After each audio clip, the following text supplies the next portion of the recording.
आपके अपने YouTube channel में स्वागत है। और हमारा टॉपिक था भक्ति काल की परिस्थितियां एवं प्रवृत्तियां। इस टॉपिक के अंदर हमने भक्ति कालीन साहित्य की परिस्थितियों को पढ़ लिया, जिसमें राजनीतिक परिस्थिति, धार्मिक परिस्थिति, सामाजिक परिस्थिति और साहित्यिक व सांस्कृतिक परिस्थिति। और उसके बाद भक्ति काल की प्रवृत्तियों के अंदर हमने संत काव्य धारा को पढ़ लिया था। ठीक है। और आज हम पढ़ेंगे सूफी काव्य धारा, राम भक्ति काव्य धारा और कृष्ण भक्ति काव्य धारा। ठीक है फ्रेंड्स, तो अपना पॉइंट है सूफी काव्य धारा, जिसको हम प्रेम काव्य धारा भी बोलते हैं अथवा प्रेमाख्यान काव्य धारा। तो फ्रेंड्स, वीडियो शुरू करने से पहले आपसे एक छोटी सी रिक्वेस्ट कि आपने अभी तक चैनल को सब्सक्राइब नहीं किया है तो प्लीज चैनल को सब्सक्राइब कर लीजिए। आपकी एक सब्सक्राइब, एक लाइक और एक शेयर से हमें बहुत मोटिवेशन मिलेगा कि आपके लिए ऐसे ही यूजफुल और एजुकेशनल वीडियोस लाते रहें। ठीक है फ्रेंड्स, तो शुरू करते हैं। सूफी काव्य धारा। मुसलमानों में सूफी संत भी आए जो अपना उदार और मानवीय दर्शन अपने साथ लाए। सूफी मत के अनुसार आत्मा पुरुष है और परमात्मा स्त्री। ठीक है। सूफी काव्य धारा के अंदर या सूफी मत के अनुसार जो पुरुष जो आत्मा है वो पुरुष है और जो परमात्मा है वो स्त्री है। ठीक है। पुरुष स्त्री को प्राप्त करने का प्रयास करता है। परमात्मा को प्राप्त करने का एक ही मार्ग है, प्रेम। सूफी साधना का मार्ग प्रेम मार्ग है, इसलिए इसे प्रेम काव्य धारा भी कहते हैं। ठीक है। सूफी संतों ने भारतीय जीवन से अपनी कथाएं ली हैं और उन कथाओं के माध्यम से सूफी मत को व्यक्त करने का प्रयास किया है। सूफी कवियों ने भारतीय जीवन अंतरंग का बड़ी गहराई से अध्ययन किया था। यह उनके काव्यों से स्पष्ट होता है। सूफी संप्रदाय के अग्रणी कवि मलिक मोहम्मद जायसी ने पद्मावत नामक काव्य में रतन सेन और पद्मावती के प्रेम की कथा कही है, जिसमें पद्मावती ईश्वर है और रतन सेन आत्मा है। ठीक है। पद्मावती स्त्री है और वो ईश्वर है। ठीक है। और रतन सेन जो पुरुष है वो आत्मा है। ठीक है। नागमती दुनियादारी है। जो पद्मावत लिखा है मलिक मोहम्मद जायसी जी ने, उसके अंदर जो नागमती है उसको दुनियादारी के माध्यम से समझाया गया है। और अलाउद्दीन खिलजी जो पद्मावती को प्राप्त करना चाहता था, उसको माया का प्रतीक बताया है। ठीक है। अलाउद्दीन खिलजी माया का प्रतीक है और रतन सेन का मंत्री राघव चेतन जो है वो शैतान का प्रतीक है। और इस प्रकार इस कथा को रूपक में ढालकर मसनवी शैली में लिखा गया है। दोहा चौपाई शैली में लिखी गई इन प्रेम कथाओं की भाषा अवधी है। ठीक है। अवधी भाषा में लिखा गया है। ये काव्य वर्तमान काल की स्थितियों में बहुत प्रासंगिक लगते हैं। ठीक है। ये था सूफी काव्य धारा। और अब हम सूफी काव्य धारा की विशेषताएं पढ़ेंगे कि इसमें इसकी क्या क्या विशेषताएं हैं। परंपरागत तथा काल्पनिक कथा स्रोत। इस कालखंड में लिखित प्रेमाख्यान के कथा स्रोत मुख्यतः परंपरागत जनमानस पर बिंबित पौराणिक ऐतिहासिक कथाएं हैं, जिसका प्रयोग कल्पना के प्रचुर प्रयोग द्वारा हुआ है। अधिकांश कथाएं हिंदू राजा परिवार से संबंधित है। कुछ प्रेमाख्यानों में ऐतिहासिक चरित्रों को तथा घटनाओं को अपनाया गया है, लेकिन उसमें ऐतिहासिक तथ्यों की अधिकतर उपेक्षा ही हुई है। इस रूप में पद्मावत और कुतुब मुश्तरी रचनाओं को देखा जा सकता है। परंपरागत कथाओं में हिंदू के साथ मुस्लिम परंपरागत कथाओं का भी प्रयोग किया गया है, जैसे यूसुफ जुलेखा, लैला मजनू आदि। ठीक है। कभी कभी हिंदी में प्रख्यात प्रेमाख्यान की कथा की पुनरावृत्ति भी हुई है, जैसे मधुमालती की कथा वस्तु को लेकर दक्षिण में गुलशन इश्क लिखा गया। माघवा नल काम कंदिला का किंचित परिवर्तन कर 7-8 कवियों ने प्रेमाख्यान लिखे। चंद लोरित की कथा भी अलग अलग रूप में हुई है। अलौकिक या आदर्श प्रेम की व्यंजना। इन प्रेम कथाओं में या इन प्रेम गाथाओं में लौकिक प्रेम कथाओं का चित्रण है, लेकिन मात्र प्रेम कथा कहना इनका उद्देश्य नहीं है। कुछ विद्वानों ने इन्हें मात्र लौकिक प्रेम कथाएं या प्रेम गाथाएं माना है और कुछ विद्वानों ने इनका उद्देश्य सूफी मत का मात्र प्रचार एवं प्रसार माना है। हमारी नजर में दोनों धारणाएं अतिवादी हैं। दोनों धारणा प्रस्तुत करने वाले विद्वान किसी न किसी पूर्व धारणा से ग्रसित हैं। हमारा दुर्भाग्य यह रहा है कि हमारा इतिहास, चाहे वह राजनीतिक हो, सांस्कृतिक हो या साहित्यिक, एक तरह से उस पर जमातवादी दृष्टिकोण हावी है।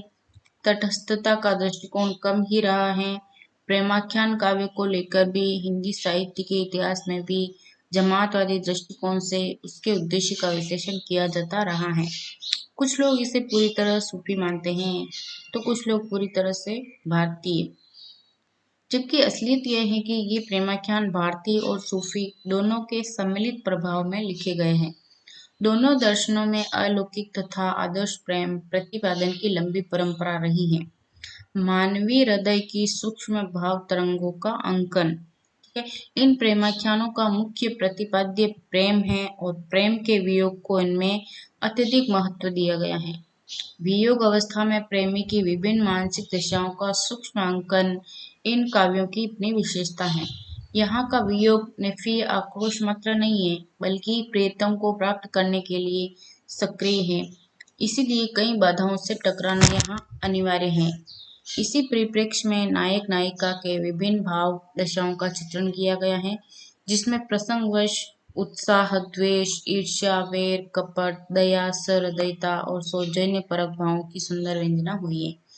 विरह वर्णन में 12 मासा वर्णन के अपनाव के कारण इर्द गिर्द का परिवेश और उसके चरित्र के मानस पटल पर पड़े प्रभाव से उत्पन्न भाव तरंगों का अंकन भी इसमें प्राप्त होता है।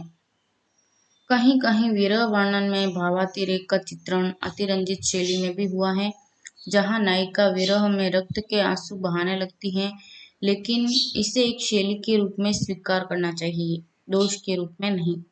वर्णनात्मकता वर्णनात्मकता प्रबंध काव्यों वर्णनात्मकता प्रबंध काव्य रूपों में अनिवार्य रूप से आ जाती है। प्रेमाख्यान काव्य में नायिका में सौंदर्य का नक्शे वर्णन हुआ है।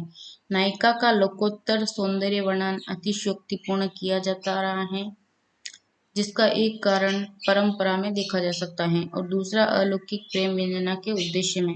इसमें नक्शे, रंग रूप और हाव भाव के अतिरिक्त कला, विशारदता, विदग्धता आदि का भी समावेश है।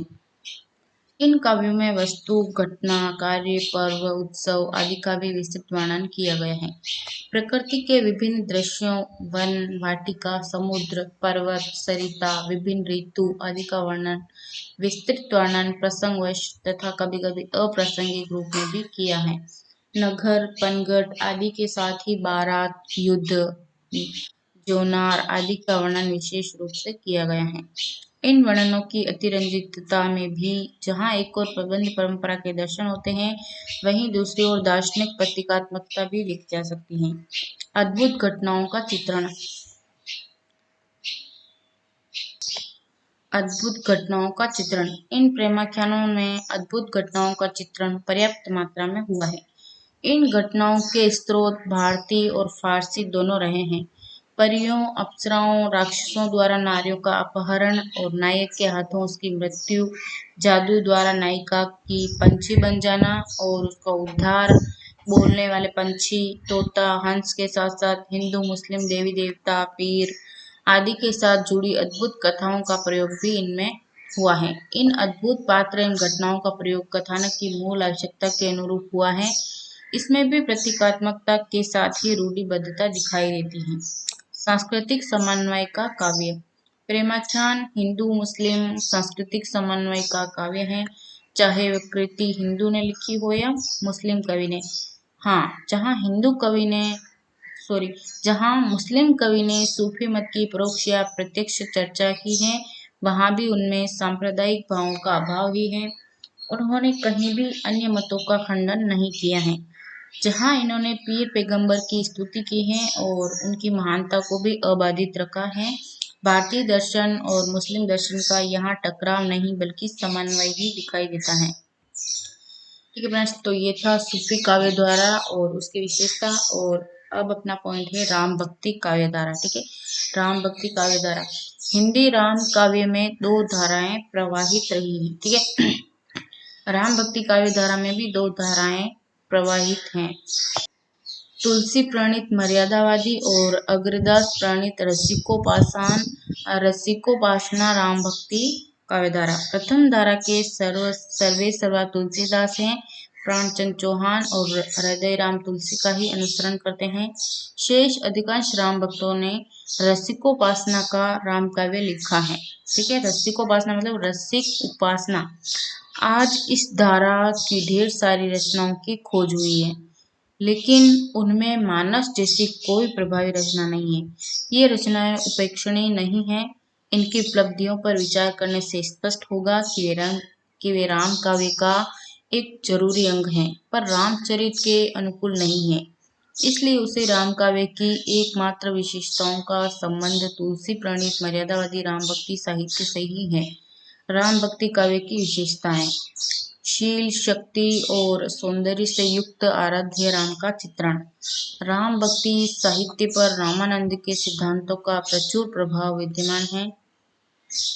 रामानंद ने राम को पर ब्रह्मा, परमात्मा, जगत का सृष्टि, रक्षक और पालनकर्ता माना है।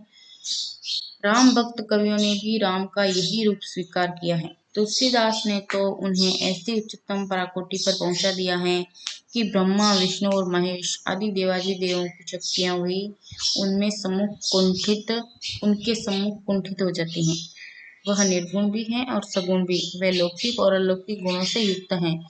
राम भक्ति साहित्य के राम का चित्रण वाल्मीकि से लेकर तुलसी से विभिन्न धारणाओं का समन्वय के रूप में हुआ है, जिसमें शील, शक्ति और सौंदर्य का समन्वय है। सौंदर्य में वे त्रिभुवन को लज्जावन हारे हैं। शक्ति से वे दुष्टों का दलन और भक्तों का रक्षण करते हैं। वे अपने शील गुणों से लोक को आचार की शिक्षा देते हैं। आदर्शोन्मुखी काव्य, ठीक है, आदर्श उन्मुखी काव्य।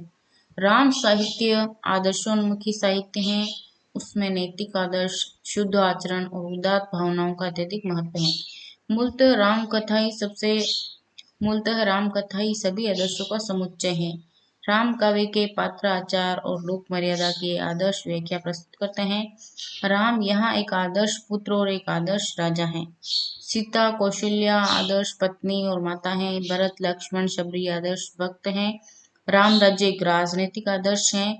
तुलसी का रामचरितमानस भारतीय सामाजिक, राजनीतिक, धार्मिक और सांस्कृतिक जीवन के आदर्शों का आदर्श कोश कहलाया जाता है। तुलसी प्रणीत राम साहित्य का उद्देश्य मात्र धार्मिक नहीं है, बल्कि तत्कालीन पतनोन्मुखी जनजीवन के सभी क्षेत्रों में ऐसे आदर्श प्रस्तुत करना है जिसका संबल पाकर जनजीवन ऊर्ध्वन्मुखी हो सके। वेदी भक्ति का अपनाव, सर्वांगपूर्ण भक्ति भावना। राम साहित्य में निहित भक्ति भावना अपेक्षाकृत उदार है। उनके आराध्य राम हैं, किंतु अन्य देवता की पूजा भी उन्होंने अस्वीकृत नहीं की है। राम के साथ साथ अन्य देवी देवताओं की स्तुति भी इन कवियों ने की है। राम भक्त कवियों के राम त्रिलोकातिशायी हैं। उनमें शील, शक्ति और सौंदर्य का समन्वित मर्यादा पुरुषोत्तम है। इसीलिए उनके और आराध्य के बीच सेवक सेव्य भाव ही उनके अनुकूल है। अतः राम भक्ति साहित्य में मूलतः दास्य भाव की भक्ति का सर्वोपरि महत्व दिया जाना स्वाभाविक है, लेकिन इसके साथ ही प्रचलित सभी भक्त पद्धतियों का सुंदर समन्वय राम भक्ति साहित्य की अपनी विशेषता है। यह तुलसी की समन्वय भावना का सफलता है। लोक जीवन का अंकन। राम काव्य में एक और लोक जीवन का व्यवहारिक पक्ष मूर्तिमान हो उठा है, तो दूसरी ओर तत्कालीन पतितोन्मुखी जन जीवन का अंकन भी हुआ है। इस संदर्भ में तुलसी के मानस और कवितावली को देखा जा सकता है। मानस तथा अन्य तुलसी काव्य में लोक जीवन में प्रचलित सामाजिक रूढ़ियों, धार्मिक अनुष्ठानों तथा सांस्कृतिक आयोजनों के कई चित्र मिलते हैं, जिनमें वर्णाश्रम धर्म की व्याख्या और षोडश संस्कारों की क्रियाएं समन्वित हैं। रामचरितमानस की राम कथा में ऐसे असंख्य प्रसंग हैं जिनमें विविध लोक जीवन के भिन्न भिन्न अंगों का निरूपण हुआ है। तत्कालीन राजनीतिक, आर्थिक, धार्मिक, सामाजिक पतन का लोक जीवन पर पड़े प्रभाव का चित्रण भी राम काव्य से प्राप्त होता है। गोड गंवार नृपात मही जमन महा महिपाल, सामन दामन भेद कली केवल दंड कराल। यह कलियुग वर्णन के बहाने तत्कालीन मुगल साम्राज्य का ही वर्णन है। जनता की आर्थिक दशा का चित्रण करते हुए तुलसी लिखते हैं, खेती न किसान को भिखारी कौन भीख, बलि बनिक को बनि जन चाकर को चाकरी। जीविका विहीन लोग सीधमान, सोच बस कहे एक एकन सो कहाँ जायका करी। नव रसों का परिपाक। राम भक्ति साहित्य में वर्णित राम कथा बहुत व्यापक है, जिसमें जीवन की विभिन्न अवस्था एवं मानव भावों की अभिव्यक्ति है, इसीलिए प्रायः सभी रसों का परिपाक उसमें हुआ है। राम भक्ति मूलतः सेवक सेवी की भक्ति होने से इस साहित्य का प्रमुख रस निर्वेदजन्य शांत है। राम कथा के विभिन्न दृश्यों में अन्य रसों की निष्पत्ति होती है। विभिन्न युद्ध दृश्य चित्रण में वीर के साथ ही रौद्र, करुण, भयानक और कहीं कहीं विभत्स रस की निष्पत्ति हुई है। परशुराम लक्ष्मण संवाद, सुपर्णखा के विवाह प्रस्ताव जैसे दृश्यों में हास्य रस अपेक्षाकृत कम मात्रा में प्रयुक्त होना स्वाभाविक ही है। विभिन्न अलौकिक घटनाओं में अद्भुत रस की निष्पत्ति होती है। राम की बाल लीलाओं के चित्रण में वात्सल्य रस के दर्शन होते हैं। वन विहार, जल विहार, बसंत विहार, हास परिहास, सखियों का नृत्य, हिंडोला काम क्रीड़ाओं, साथ ही राम सीता का नक्षिक वर्णन भी इस काव्य में हुआ है। अवधि और ब्रज भाषा में अभिव्यक्ति। राम भक्ति साहित्य अवधि और ब्रज दोनों भाषाओं में अभिव्यक्त हुआ है, फिर भी इसका स्तरीय साहित्य अवधि में ही है। स्वयं तुलसी ने भी दोनों भाषाओं का प्रयोग किया है, जिसमें राजस्थानी, बुंदेली, फारसी, भोजपुरी, अरबी एवं संस्कृत भाषा के शब्द प्रयुक्त हुए हैं। तुलसी की भाषा अधिक संस्कृतनिष्ठ है। इस धारा के अन्य कवियों की भाषा सरल, भावात्मक, रसानुकूल होते हुए भी पांडित्यपूर्ण है। छंद और अलंकार योजना। छंद और अलंकार की योजना में भी राम भक्ति साहित्य समन्वयवादी रहा है।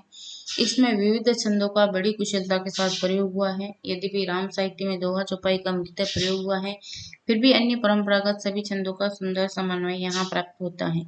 जैसे वीर गाथाओं के छप्पय, संत काव्य के दोहे, कुंडलियां, सोरठा, सवैया, धनाक्षरी, तोमर आदि छंदों का प्रचुर मात्रा में प्रयोग हुआ है, जो भावानुकूल है। कृष्ण भक्ति काव्यधारा। ठीक है फ्रेंड्स, राम भक्ति काव्यधारा अपना पॉइंट समाप्त हुआ और अब शुरू होता है कृष्ण भक्ति काव्यधारा। रामानुजाचार्य से प्रभावित होकर रामानंद ने राम भक्ति को प्रचारित किया, तो वल्लभाचार्य, निम्बकाचार्य, मध्वाचार्य, विष्णु स्वामी तथा चैतन्य महाप्रभु ने कृष्ण भक्ति का प्रचार किया। भक्ति काल में राम और कृष्ण को देव रूप में लगभग एक ही समय स्वीकृति मिली, किंतु कृष्ण भक्ति को लोकप्रियता अधिक प्राप्त हुई। इसका कारण यह रहा कि तुलसी ने राम भक्ति के जिस मर्यादित रूप को स्थापित किया, उसकी तुलना में कृष्ण भक्ति का माधुर्य अधिक आकृष्ट करने वाला था। हिंदी में कृष्ण भक्ति के प्रसार का श्रेय वल्लभाचार्य को है। ये बहुत इंपॉर्टेंट है फ्रेंड्स। ठीक है फ्रेंड्स, इसको हमने हाईलाइट किया है। हिंदी में कृष्ण भक्ति के प्रसार का श्रेय जो है वो वल्लभाचार्य को है। ठीक है, उन्होंने भागवत पुराण के आधार पर प्रेम भक्ति की स्थापना की, इसीलिए राम भक्ति को दास्य भाव की और कृष्ण भक्ति को दास्य भाव की भक्ति के नाम से पुकारा जाता है। अब हम कृष्ण भक्ति काव्य की विशेषताएं पढ़ेंगे। ठीक है, सीमित वर्ण्य विषय की मौलिक अभिव्यक्ति। यद्यपि कृष्ण कथा की परिधि व्यापक है, लेकिन कृष्ण भक्त कवियों में सीमित परिधि को ही अपना वर्ण्य विषय चुना है। जन्म के उपरांत मथुरा के कारागार से बाहर आने से लेकर पुनश्च मथुरा प्रवेश के बीच कृष्ण नंदगांव, गोकुल, वृंदावन, गोवर्धन में बाल और किशोर जीवन की लीलाएं करते हैं। कृष्ण कवियों का यही वर्ण्य विषय रहा है, इसलिए हर लीला की हर कवि ने पुनरावृत्ति की है। वर्ण्य विषय की पुनरावृत्ति के बावजूद कृष्ण साहित्य का विषय मौलिक रहा है।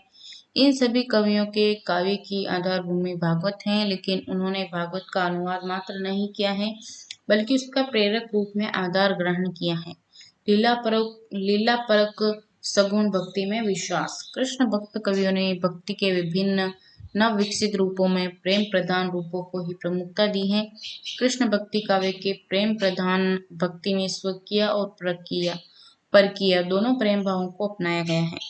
उनके आराध्य कृष्ण विष्णु के अवतार अवश्य हैं, लेकिन उन्हें वह लीलाधर सगुण रूप में ही आता है। उद्धव अपने निर्गुण ज्ञान के दंभ से चूर होकर गोपियों को कृष्ण के स्थान पर निर्गुण ब्रह्म की उपासना, ज्ञान, समाधि करने की बात कहते हैं, तो गोपियां आंसू बहाकर कृष्ण के प्रति अटूट प्रेम प्रकट करती हैं। फिर ब्रह्म जिज्ञासा प्रकट करती हैं कि उसका रूप कृष्ण से मिलता है कि नहीं। सब जानते हैं कि यह कोई और है, तो जी भरकर उसका उपवास करते हैं और कृष्ण के सगुण रूप में अपने अटूट विश्वास का परिचय देते हैं। संप्रदाय सापेक्ष विकसित काव्य स्वरूप। कृष्ण भक्ति काव्य का प्रयोजन सामान्यतः कवियों की अपनी भक्ति भावनाओं को अभिव्यक्त करना था, लेकिन मीरा, रसखान जैसे भक्तों को छोड़कर अधिकांश कवि किसी न किसी संप्रदाय से जुड़े हुए थे। इसीलिए सांप्रदायिक प्रभाव उनके काव्य के स्वरूप को निश्चित रूप से प्रभावित करता रहा है। बल्लभ संप्रदाय में आरंभ में बाल कृष्ण की उपासना प्रचलित थी, जिसके प्रभाव से उसके आश्रय में वात्सल्य रस के काव्य का पर्याप्त विकास हुआ। किंतु आगे चलकर जब बाल कृष्ण के स्थान पर राधा कृष्ण की प्रतिष्ठा हो गई, तो उनमें वात्सल्य रस का स्थान श्रृंगारिकता ने लिया। वात्सल्य और श्रृंगार रस का चित्रण। कृष्ण भक्ति साहित्य वात्सल्य सिंधु है और सूरदास ने वात्सल्य का कोना कोना झांका है। वात्सल्य रस के अंतर्गत जितने मनोदशाएं तथा क्रीड़ा कौतुक के विधान आ सकते हैं, उन सबका अत्यंत हृदयकारी कृष्ण वर्णन कृष्ण भक्ति काव्य में उपलब्ध होता है। बच्चों की छवि, उसके घुघुआरे केश, आकर्षक नेत्र, मनोमुग्धकारी तोतली बोली, माखन चोरी, बहाने बनाना, शिकायत करना, बालक का झूठ मूठ सोने का अभिनय और माता के अलग होते हुए अकुलाकर रोना आदि संयोग वात्सल्य के अंतर्गत हुआ है। दंपति विषयक रति भाव श्रृंगार कहलाता है। बल्लभ संप्रदाय में बाल पूजा का अनन्य महत्व है, इसलिए भक्तों ने बाल कृष्ण की लीलाओं का वर्णन किया है, लेकिन अन्य संप्रदाय, अन्य भक्त बाल कृष्ण की अपेक्षा किशोर और युवा कृष्ण में ही रही हैं। इसलिए कृष्ण भक्ति साहित्य में प्रमुख रूप से श्रृंगार भाव को ही स्थान प्राप्त हुआ है। कृष्ण, राधा और गोपियों के संयोग और वियोग सहार भाव की सरल अभिव्यक्ति जितना स्तरीय रूप में कृष्ण भक्ति साहित्य में हुई है, वैसे अन्यत्र दुर्लभ है। प्रकृति चित्रण। कृष्ण चरित्र और प्रकृति का अटूट नाता है। वे पैदा हुए कैद में, फले फूले भी प्रकृति के साये में। उनकी बाल और युवा लीला ब्रजभूमि के सुरम्य प्रकृति के संचालन में हुई। इसलिए कृष्ण भक्ति साहित्य और ब्रजांचल का अटूट रिश्ता है। कृष्ण भक्ति साहित्य में ब्रजांचल चित्रण विषयात्मक अलंकृत मानव क्रियाकलापों की पृष्ठभूमि में अलंकारों के रूप में हुआ है। इसमें प्रकृति के कोमलतम चित्र भी हैं और कठोरतम भी। यहाँ प्रकृति अनुकूल एवं प्रतिकूल रूप में चित्रित है। जागे ब्रजराज कुंवर, कमल कुसुम फूले, कुमुद वृंद संकुचित भये भृंगलता बोले। ठीक है फ्रेंड्स, तो भक्तिकालीन साहित्य की प्रवृत्तियां और परिस्थितियां, ये टॉपिक अपना यहीं समाप्त होता है। और वीडियो देखने के लिए आपका धन्यवाद। और फ्रेंड्स, अगले अपना जो अगला टॉपिक होगा वो रीतिकालीन परिस्थितियां और प्रवृत्तियां। ठीक है फ्रेंड्स, तो धन्यवाद और चैनल को सब्सक्राइब जरूर कीजिए प्लीज। धन्यवाद।